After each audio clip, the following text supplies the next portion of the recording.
Nanginginig ang mga kamay ni Mang Jojo habang binubuhat ang sako ng basura. Ang amoy ng nabubulok na pagkain at plastik ay pumupulupot sa kanyang ilong, ngunit mas matindi ang hapdi ng tiyan ng kanyang mga apo. Tatlo sila, mga musmus na umaasa sa bawat butil ng kanin na maiuwi niya. Ang kanilang ina, ang kanyang nag-iisang anak, ay inilibing na sa ilalim ng malamig na lupa. Kinuha ng sakit na hindi niya kayang ipagamot. Ngayon, siya na lang ang sandigan ng mga bata. Isang matandang basurero na naghahanap ng pag-asa sa bawat tambak ng basura. Araw-araw, ang malaking mansyon ni Mr. Alfredo ang huling hinto niya. Isang palasyo na yari sa marmol at salamin. Napapalibutan ng matatayog na pader at lunti ang hardin. Habang kumukuha ng basura, palihim siyang sumisilip sa mga natitirang pagkain.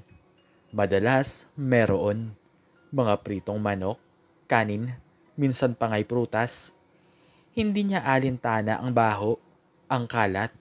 Ang nakikita niya ay ngiti sa labi ng kanyang mga apo.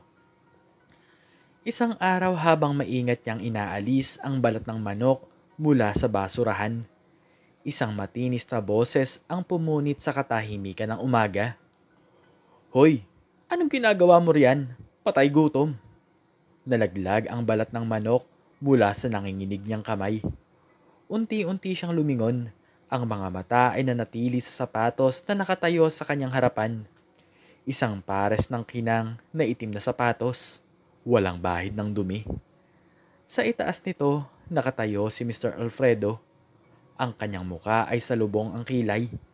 Ang labi ay nakangiwi sa pagkasuya. Isang puting polo shirt ang halos sumabog sa kanyang malaking tiyan at ang kanyang mga mata ay nagliliyab sa galit. "Pasensya na po, senyor. May nakita lang po akong pwede pang pakinabangan," sagot ni Mang Jojo. Ang boses ay halos pabulong. Yumuko siya, hindi makatingin ng diretso sa lalaki. "Pwede pang pakinabangan ang basura ko? Ikaw, hindi ka ba nahihiya? Kinukuha mo ang mga tira kong pagkain para kang aso. Ang mga anak mo siguro, pati na rin ang mga apo mo, mga aso na rin. Ano, naghihintay ng buto?" Umaalingaw-ngaw ang halakhak ni Mr. Alfredo, malakas at puno ng paghamak. Naramdaman ni Mang Jojo ang init ng pamumula sa kanyang pisngi. Ang kanyang puso ay kumirot, parang pinipiga.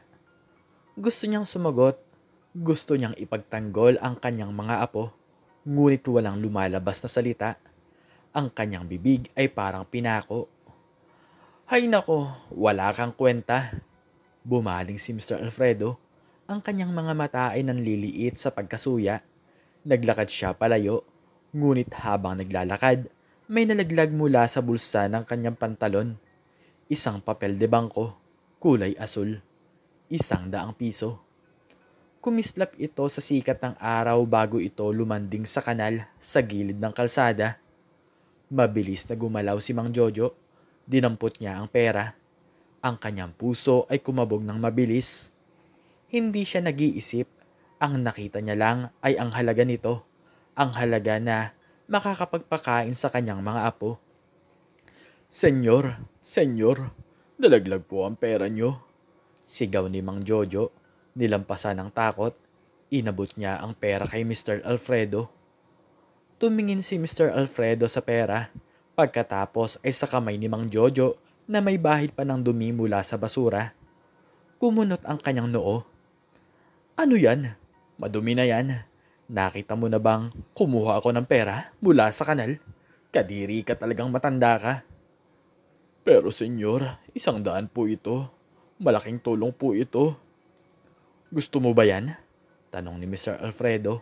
Ang kanyang mga mata ay nanliliit. May ngiti sa labi na puno ng paghamak. "Kung gusto mo yan, may kapalit." Napakagat si Mang Jojo sa kanyang labi. "Ano po, senyor?" "Halikan mo ang sapatos ko," utos ni Mr. Alfredo. Itinuro ang kanyang kinang na sapatos. "Halikan mo ang sapatos ko. Bibigyan kita ng 100 piso." Nagulantang si Mang Jojo. Ang kanyang hininga ay bumigat, ang kanyang dignidad. Kung may natitira pa man ay parang pinupunit. Halika ng sapatos. Ang sapatos ng lalaking bumamak sa kanya para sa kanyang mga apo. Ngunit ang 100 piso ay makapagbibigay ng tinapay sa kanyang mga apo. Makakabili siya ng gatas. Tinitigan niya ang sapatos. Ang kinang nito ay parang nangiinsulto. Tinitigan niya ang mukha ni Mr. Alfredo. Ang kanyang ngisi ay parang isang demonyo. Ang kanyang mga mata ay nagbara sa luha, ngunit pinigilan niya itong umagos. Dahan-dahan, lumuhod si Mang Jojo. Ang kanyang mga buto ay umalingaw-ngaw sa sakit. Yumuko siya. Ang kanyang bibig ay lumapit sa sapatos ni Mr. Alfredo. Naramdaman niya ang malamig na balat ng sapatos sa kanyang labi. Ang amoy ng polish ay pumuno sa kanyang ilong. Hinalikan niya ito. Isang mabilis na halik. Puno ng kirot at kahihiyan. Mabuti yan. Good dog. Bulong ni Mr. Alfredo. Pagkatapos ay inabot sa kanya ang 100 piso. Oh, yan na. Bumili ka ng buto. Para sa mga aso mo. Tumayo si Mang Jojo. Ang kanyang mga tuhod ay nanginginig. Hindi siya nagsalita. Hindi siya lumingon. Naglakad siya palayo. Ang 100 piso ay mahigpit na hawak sa kanyang kamay. Ang kanyang puso ay durog na durog. Narinig niya ang malakas na tawa ni Mr. Alfredo na umaalingaw-ngaw sa kanyang likuran. At ang bawat tunog ay parang matalim na punyal na sumasaksak sa kanyang kaluluwa. Pag-uwi niya, sinalubong siya ng kanyang mga apo. Ang kanilang mga mata ay nagliliwanag sa pag-asa. Lolo, may uwi po ba kayo? Ang tanong ng pinakabata si Nena habang niyakap ang kanyang binti. Pinilit ni Mang Jojo ang sarili ng umiti. Oo mga apo, may tinapay si Lolo. Ibinigay niya ang 100 piso sa tindahan. Bumili ng isang supot ng tinapay at isang maliit na tetrapak ng gatas. Habang pinapanood niya ang kanyang mga apo na masayang kumakain, ang ngiti sa kanyang labi ay hindi umabot sa kanyang mga mata. Ang kirot ng kahihiyan ay nanatili. Isang laso na dahan-dahang kumakalat sa kanyang sistema. Hindi siya nakatulog ng gabing yon. Ang bawat halakhak ni Mr. Alfredo ay umalingaw-ngaw sa kanyang isip. Ang amoy ng polish ng sapatos ay tila nakakapit pa rin sa kanyang labi. Kinabukasan, habang nag-aayos ng kanyang bulsa, may nakita siyang natitirang 20 pesos. Kakaunti na lang, pero sapat pa rin para sa isang bagay. Lolo, saan po kayo pupunta? Tanong ni Jose, ang panganay, habang naglalakad siya palabas ng bahay. Bibili lang si Lolo ng kaunting pagkain, apo. Sagot ni Mang Jojo, ngunit ang totoo ay may iba siyang balak. Lumiko siya sa isang maliit na tindahan na may nakasabit na anunsyo ng loto. Matagal na niyang pinangarap na manalo, kahit papaano, upang makalaya sa kahirapan. Ngayon, ang 20 pesos na ito ay hindi para sa pagkain. Ito ay para sa pag-asa. Binili niya ang tiket. Ang kanyang mga mata ay nakapikit habang ibinibigay ang mga numero. Lumipas ang isang araw, hindi na niya inisip ang loto ticket. Bumalik siya sa kanyang pangaraw-araw na gawain. Ang paghahanap ng basura, ang pagdura sa kanya, sarili sa bawat pagharap kay Mr. Alfredo. Ngunit isang hapon, habang nagpapahinga sa kanyang munting barong-barong, narinig niya ang balita sa radyo. May nanalo sa loto. Ang numero ay pamilyar. Nanginig ang kanyang mga kamay habang hinahanap ang lumang tiket. Ang kanyang puso ay kumabog na mabilis. Halos sumabog sa kanyang dibdib. Nang makita niya ang numero, ang kanyang hininga ay huminto. Magkapareho. Lahat ng numero ay magkapareho. Siya ang nanalo. 1,000,000 piso. Milyong piso. Hindi niya alam kung paano magre-react. Hindi siya umiyak. Hindi siya sumigaw. Niyakap lang niya ang tiket. Ang kanyang mga mata ay nakatingin sa kisame. Ang kanyang isip ay lumilipad sa mga posibilidad. Ang kanyang mga apo, hindi na sila magugutom. Makakapag-aral na sila. Magkakaroon sila ng magandang buhay. Ngunit may isang bagay na bumalik sa kanyang isipan, ang muka ni Mr. Alfredo. Ang kanyang ngisi, ang halik sa sapatos. Lumipas ang ilang buwan. Ang dating basurero ay nagbago. Ang kanyang mga apo ay nakatira na sa isang malaking bahay. Kumakain ng masarap na pagkain at nag-aaral sa isang pribadong eskwelahan. Ngunit ang sakit ng nakaraan ay hindi pa rin nawawala sa puso ni Mang Jojo. Isang umaga, habang nagmamaneo siya ng isang bagong kotse, dumaan siya sa harapan ng mansyon ni Mr. Alfredo. Nakita niya ang matandang lalaki na lumabas ng gate. Ang kanyang muka ay salubong ang kilay. Aba, tingnan mo nga naman, bulong ni Mr. Alfredo. Ang kanyang mga mata ay nanliliit. Ang basurero nagkaroon ng kotse. Siguro ninakaw mo yan, di ba? O baka naman pinagbentahan mo ng droga ang mga bata sa kalye. Nagpark si Mang Jojo sa tapat ng mansyon. Lumabas siya ng kotse. Ang kanyang mga mata ay kalmado, ngunit ang kanyang loob ay kumukulo. Hindi na siya ang dating Mang Jojo na yumuyuko. Hindi ko po ninakaw, senyor. Hindi rin po ako nagbebenta ng droga. Sagot ni Mang Jojo. Ang kanyang boses ay matatag. Pinaghirapan ko po ito. Tumawa si Mr. Alfredo, isang tunog na puno ng paghamak. Pinaghirapan? Ikaw? Saan? Sa paghalongkat ng basura? Huwag mo akong lukohin, matanda. Alam ko ang katulad mo, mga basura lang kayo. Marahil nga po, senyor. Ngunit ang basura po, minsan, ay may halaga pa rin. Sagot ni Mang Jojo. Ang kanyang mga mata ay nakatitig sa mga mata ni Mr. Alfredo. Tulad po ng bahay nyo. Kumunot ang noo ni Mr. Alfredo. Anong pinagsasabi mo dyan? Bibilhin ko po ang bahay nyo.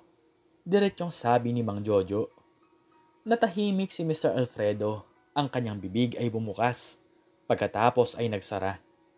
Tinitigan niya si Mang Jojo. Ang kanyang mga mata ay puno ng pagtataka at paghamak. Bibilhin? Ikaw? Sino ka para bilhin ng mansyon ko? Wala kang pera. Nananaginip ka ba? May sapat po akong pera, senyor. Sapat na sapat. Sagot ni Mang Jojo. Ang kanyang boses ay kalmado. At ang totoo po niyan, senyor, alam ko po na lubog na po kayo sa utang. Alam ko po na kukunin na ng bangko ang mansyon nyo sa susunod na buwan.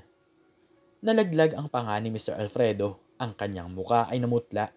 Ang kanyang mga mata ay nanlaki. Paano nalaman ni Mang Jojo?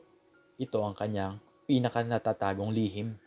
Ang kanyang negosyo ay bumagsak. Ang kanyang mga kasosyo ay niloko siya. At ang kanyang mga utang ay umakyat sa langit. Wala kang alam. Sinungaling ka. Sigaw ni Mr. Alfredo. Ngunit ang kanyang boses ay nanginginig. May alam po ako, senyor. Marami po akong alam. At ang isa sa mga alam ko po ay ang halaga ng paggalang. Ang halaga ng dignidad. Mga bagay na wala po kayo. Sabi ni Mang Jojo, ang kanyang ngiti ay hindi umabot sa kanyang mga mata. Sa mga sandaling yon may nagdatingan na mga tao.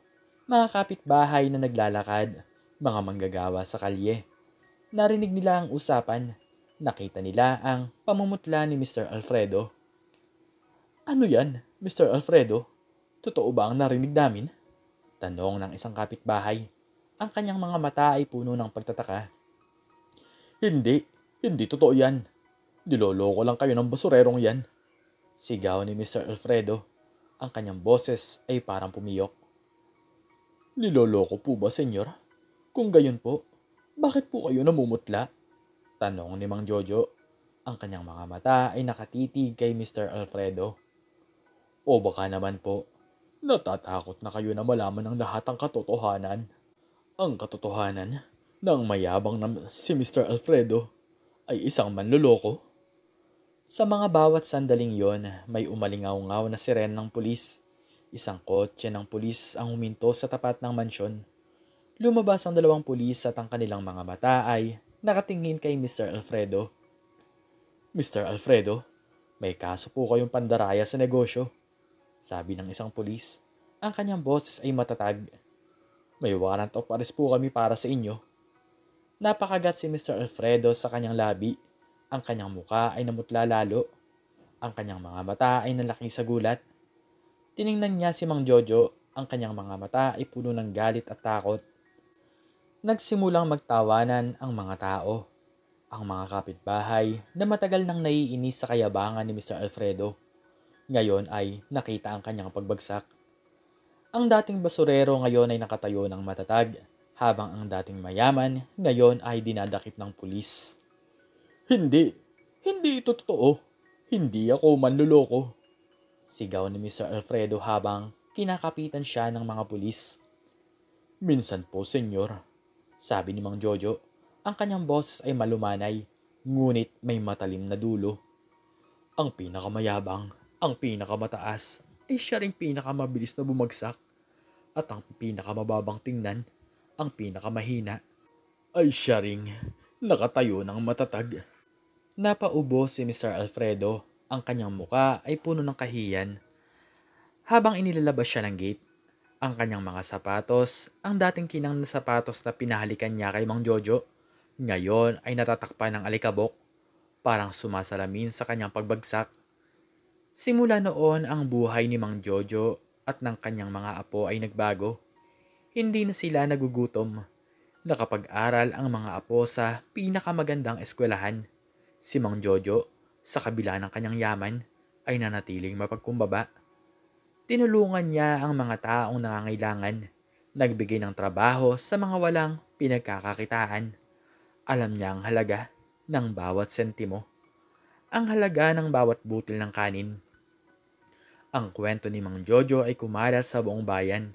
Isang paalala na ang pagiging mapagkumbaba ay hindi isang kahinaan. At ang pagmamataas ay hindi kailanman magtatagal. Ang buhay ay parang gulong. Minsan nasa taas ka, minsan nasa ibaba. Ngunit ang tunay na halaga ng isang tao ay hindi nakikita sa kung gaano kalaki ang kanyang yaman, kundi sa kung gaano kalaki ang kanyang puso. At sa huli, ang mapagkumbaba ay itinataas at ang mapagmataas ay ibinababa. At hanggang dito na lamang po nagtatapos ang istorya at sana'y nagustuhan niyo ito. Muli ay maraming salamat po at God bless us all.